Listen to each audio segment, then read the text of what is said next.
Bueno, la Asamblea Constituyente, el proceso constituyente y una nueva constitución para refundar, y yo diría en el caso de Perú, para regenerar el Perú. El Perú necesita no solo ser refundado, sino ser regenerado, necesita ser salvado, porque el Perú está agónico por la corrupción, por la política neoliberal, por la insolidaridad y el egoísmo instalados que hoy día han quedado desnudados con la pandemia. Y es una propuesta que viene desde hace mucho tiempo, que otras fuerzas políticas como la de Verónica Mendoza venían planteando también, y antes de ella otras fuerzas políticas acá en Perú la han estado planteando. Es una bandera que hoy día ya fue aprobada en Chile. Chile está por vivir un proceso constituyente que va a marcar, creo yo, a todo el continente. Y en Bolivia se ha planteado porque es la gran encrucijada de los pueblos y es la gran debilidad que tiene hoy día Keiko Fujimori y la derecha, porque tienen que luchar contra una de las banderas más democráticas que pueden haber, que es consultar a la gente por qué país quiere, la idea fundamental de la democracia. Entonces, al mostrar tanto temor a un proceso constituyente, a una asamblea constituyente, en realidad se están quitando la careta y mostrando el terror que le tienen a la democracia, lo antidemocráticos que son, que no les gusta ni quieren la democracia, porque no hay nada más democrático que devolverle al poder constituyente, que es el pueblo, la capacidad de decidir qué país quiere. Que aparezcan todas esas voces que han estado calladas, silenciadas, que aparecieron sorpresivamente detrás de la candidatura de Pedro Castillo, pero que son muchas más también. Son las voces amazónicas que están pidiendo plurinacionalidad, son las voces de las mujeres, son las voces de los jóvenes, de los pobres.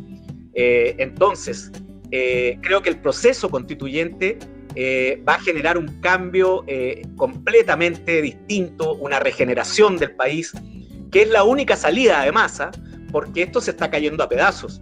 Y yo quiero terminar con un ejemplo de la realidad para que se entienda lo difícil y lo cuesta arriba que tiene Keiko Fujimori y la derecha esta elección. Está en la memoria de la gente cuando empezó esta pandemia hace algunos meses, que las clínicas y las farmacéuticas vieron la oportunidad de lucrar todavía más y empezaron a monopolizar, a guardarse grandes cantidades de oxígeno y de medicamentos que se necesitaban y a venderlos a precios exorbitantes.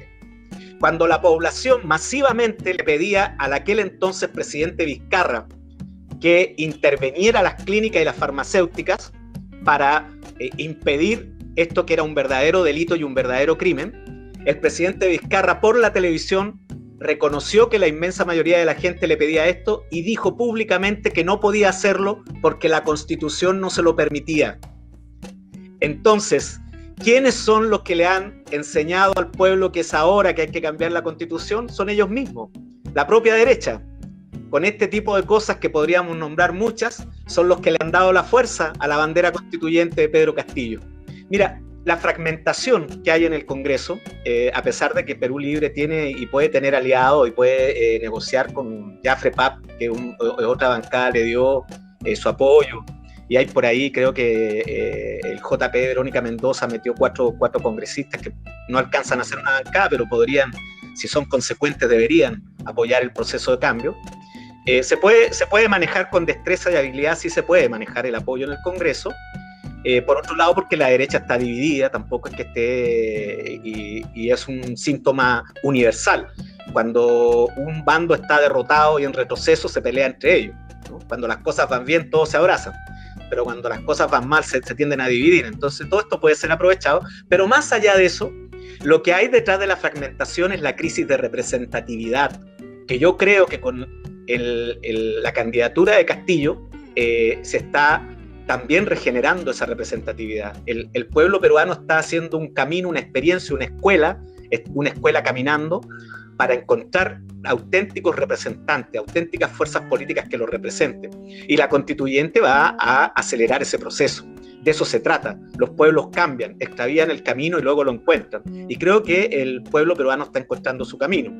Por otro lado, hay que entender que la constituyente, una de sus razones principales, es precisamente que el Congreso es la institución más desprestigiada en el país, según todas las encuestas, hace más de 10 años. Y eso tiene que ver con la constitución fujimorista, porque todo el andamiaje, la estructura de la Constitución, las reglas del juego políticas institucionales, solo traen debilidad, solo traen confusión y solo traen entrampamiento para que la voluntad popular nunca pueda ser expresada. ¿Por qué? Porque la Constitución fujimorista lo que busca es tener una pantalla de democracia para que los grandes negocios en realidad gobiernen el país. El Estado es una mera mesa de partes de los empresarios y el Congreso es una mesa de partes de los grandes negocios y de los narcotraficantes y otros negocios ilegales.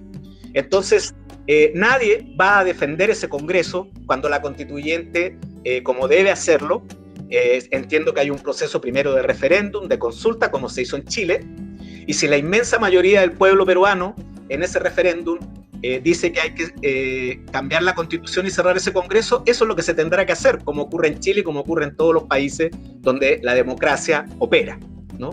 Ese creo que es el camino.